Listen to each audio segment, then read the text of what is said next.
sebagai moderator, dan juga di sini ada rekan saya, Rizky Amanda Tuhan, Mika Dayana Tikel, Dia Cantika, Adi Bono Siroban, dan juga Anwar Hadin.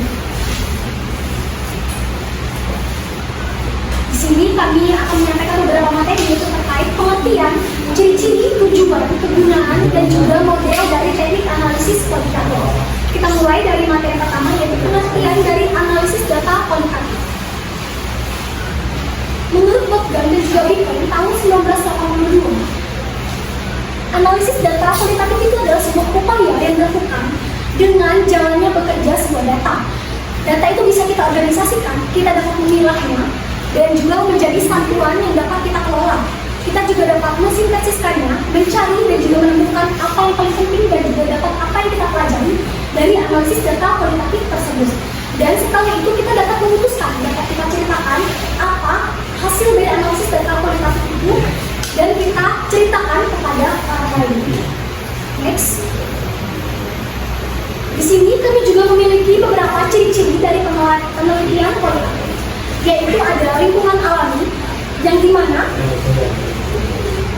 penelitian ini dilakukan pada kondisi yang asli atau senjatanya naturalistik, yang dimana peneliti ini harus datang hadir ataupun datang langsung di lapangan. Yang kedua itu deskriptif, yang dimana data yang dikumpulkan itu berbentuk kata-kata ataupun gambar, bukan hanya angka-angka statistik. Yang ketiga itu fokus pada proses, yang dimana lebih menekankan pada bagaimana suatu proses terjadi daripada sekedar akhir dari sebuah data ataupun hasil akhir. Selanjutnya itu induktif, yaitu analisis data dapat dimulai dari lapangan fakta ataupun membangun sebuah teori dengan sebuah konsep yang lebih umum. Selanjutnya itu mengutamakan sebuah makna, memahami maksud dari suatu kejadian. Maksudnya itu peneliti berusaha memahami sebuah maksud dan juga perspektif peserta terhadap suatu sebuah kejadian. Selanjutnya ini dilihat sebagai suatu kesatuan ataupun menyeluruh, bukan variabel yang terpisah-pisah.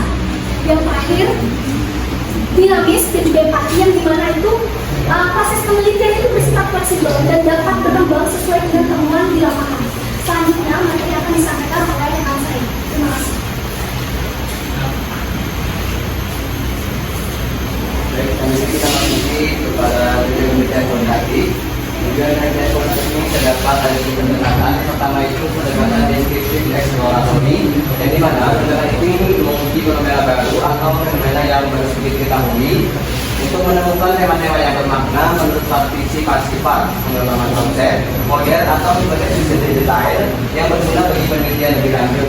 Dan selanjutnya itu deskriptif eksplorasi, yang dimana itu penelitian ini menggambarkan dan menjelaskan pola-pola yang terkait dengan fenomena, mengidentifikasikan hubungan yang mempengaruhi fenomena. Yang ketiga ada pendekatan emansipatory, yang dimana pendekatan ini terdapat hubungan penelitian. Yang pertama itu ada mengembangkan teori, yang kedua memperbaiki limbah di lapangan, yang ketiga membantu pengambilan kebijakan, yang keempat menjelaskan masalah sosial, dan yang kelima penelitian khusus yang butuh pemahaman mendalam. Yang pertama itu pengembangan teori. Pada penelitian kualitatif digunakan untuk mengembangkan teori, artinya dari hasil penelitian kita bisa menemukan pemahaman atau konsep baru yang berasal dari kondisi nyata di lapangan. Dan penelitian ini biasanya mengumpulkan data melalui wawancara, observasi ataupun pengalaman langsung dari responden. Yang kedua, memperbaiki praktik di lapangan. Penelitian kualitatif juga berguna untuk memperbaiki praktik di lapangan. Hasil penelitian dapat menunjukkan kekurangan atau masalah yang terjadi sehingga bisa dijadikan bahan evaluasi. Yang ketiga, membantu pengambilan kebijakan, yang dimana penelitian kualitatif ini memberikan informasi yang mendalam kepada pihak yang membuat kebijakan karena datanya detail dan berdasarkan kondisi nyata, dan kebijakan yang dihasilkan bisa tepat sasaran dan sesuai dengan kebutuhan masyarakat. Yang keempat, menjelaskan masalah sosial, di mana penelitian ini membantu menjelaskan berbagai masalah sosial yang terjadi di masyarakat. Masalah yang awalnya belum jelas bisa dipahami lebih dalam, baik penyebab maupun dampaknya. Yang kelima, penelitian khusus. Selanjutnya di sini ada model analisis data, yang dimana maksudnya itu dalam analisis data itu adalah apabila kita mengambil data di lapangan seperti observasi, wawancara maupun komunikasi itu, kita tuh harus tidak langsung menyimpulkan data tersebut, tapi kita harus menganalisis datanya lagi secara terus menerus. Jadi maksudnya adalah misalnya jawaban satu responden kita bandingkan dengan responden yang lain, Apabila ada kesamaan dalam konten tersebut, maka ada pola di dalamnya. Kalau misalnya berbeda, berarti itu harus kita dalami lagi dalam penelitian. Selanjutnya masuk ke proses langkah pertama adalah reduksi data. Di mana pada tahap ini adalah menyaring data, karena biasanya data itu kan banyak yang dicampur-campur dan juga jadi kita pilih benar-benar penting sesuai dengan fokus penelitian. Contohnya misalnya kalau kita mengisi tentang pembelajaran, berarti yang diambil data itu adalah pada saat proses pembelajaran. Selanjutnya adalah langkah kedua adalah kategori organisasi, yang mana di sini dikelompokkan berdasarkan kesamaan dan juga tema tertentu. Misalnya ada metode belajar, kendala belajar, dan juga hasil belajar. Jadi itu semua itu harus dikategorikan masing-masing. Selanjutnya yang ketiga adalah sintesis. Yang mana di sini sintesis adalah menggabungkan dan juga mengumpulkan data yang dikelompokkan tadi. Kalau misalnya kita pahami kenapa banyak responden mengalami kendala yang sama, kenapa juga hasil bisa beda, itu bisa dijadikan di tahap biasanya mulai menemukan pola, hubungan, dan juga makna dari data tersebut. Selanjutnya yang terakhir adalah membuat kesimpulan. Apabila semua langkah tadi sudah dilakukan, jadi yang terakhir adalah melakukan kesimpulan. Jadi mana di sini semua data yang didapat itu kita langsung menyimpulkan secara langsung.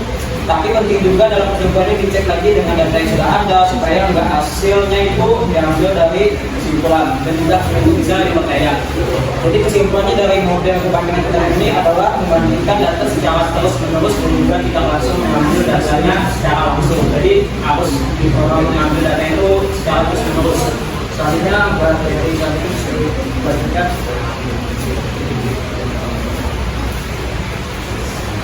Selanjutnya ada model analisis data, di mana model ini yaitu model Bradley, di mana langkahnya ada 5 tahap. Dan yang pertama itu pengamatan umum, kedua analisis domain atau gambaran umum, yang ketiga analisis taksonomi atau lebih detail, yang keempat analisis komponensial atau mencari perbedaan, dan yang kelima ada analisis tema atau bukti makna. Di mana saya akan menjelaskan terlebih dahulu dari 5 tahap ini. Yang pertama itu pengamatan umum. Jadi di tahap pertama ini peneliti melakukan observasi secara luas terhadap situasi sosial untuk mendapatkan gambaran menyeluruh tanpa fokus yang spesifik terlebih dahulu.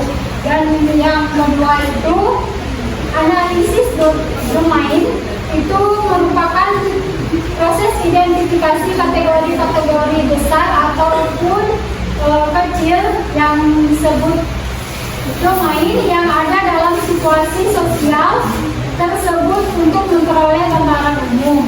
Dan yang ketiga itu analisis taksonomi atau lebih detail, itu merupakan membedah domain yang telah dipilih menjadi struktur yang lebih rinci dan mendalam untuk memahami hubungan antar elemen di dalamnya.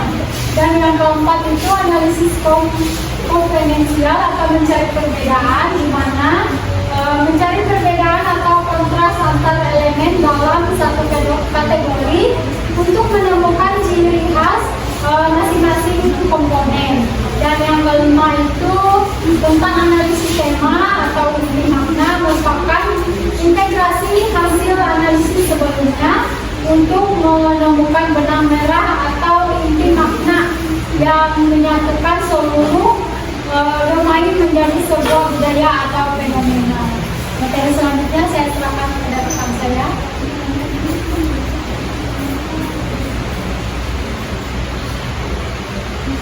Kemudian model terakhir yang mana itu adalah Andreas dan model paling sering dipakai yang pertama itu reduksi data, yang dimana memilih dan menyederhanakan data, kemudian penyajian, yang dimana menyusun data, narasi, tabel, dan lain-lain.